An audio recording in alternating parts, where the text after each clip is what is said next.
Good morning, South High School. I am Mr. Formalo, school principal here at South High School, and coming to you today to talk about the STAR 360 testing that we'll be doing this week for all 9th, 10th, and 11th graders in advisory on both Tuesday and Thursday. On Tuesday, we'll be doing the reading assessment, and on Thursday, we'll be doing the math assessment. The tests are about 35 questions per test, and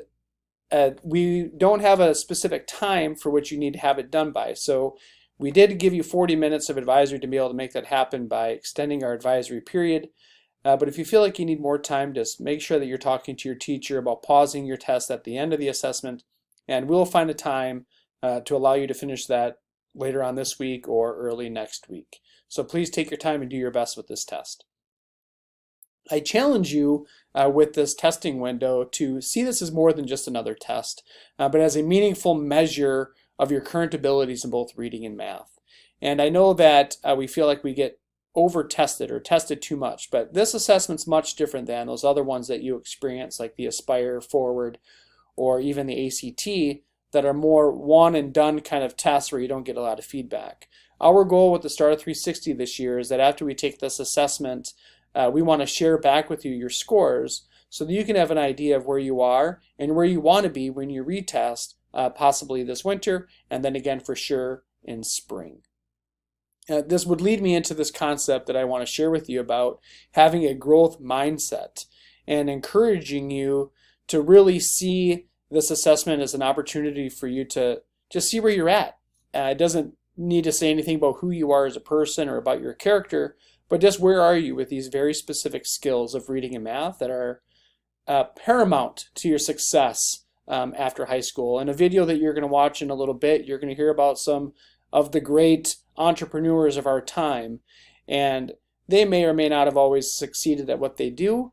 but they had to start somewhere. And we all didn't, none of us were born experts in anything. And with that concept of the growth mindset, it's knowing where you are, believing that you can do better, and taking the necessary steps to practice and change your beliefs about who you are as a person to do better academically.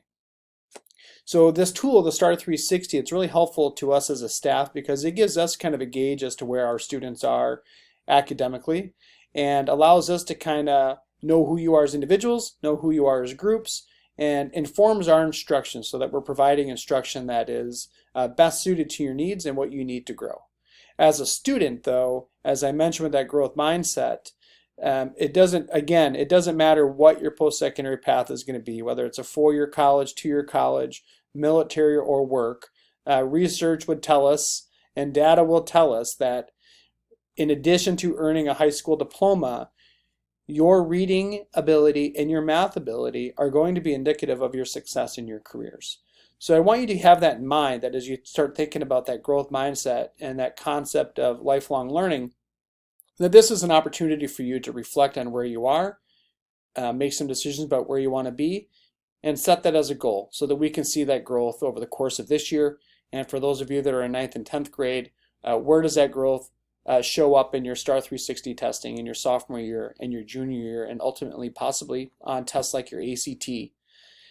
So I do have a video that I'm about to show you, and this video is all about a growth mindset. And it's really kind of the first premise of this is that we have to have that belief in ourselves that we can learn, and through effort and commitment and having pride in ourselves and the work that we do and respecting ourselves and those around us and the environment that we're in for learning, we can demonstrate and learn those leadership skills that we need to continue on our journey as lifelong learners. So thank you in advance for participating in the STAR 360 assessment, and I look forward to seeing your current scores, and more importantly, I look forward to seeing your growth over the course of this next school year. Thank you and have a great day.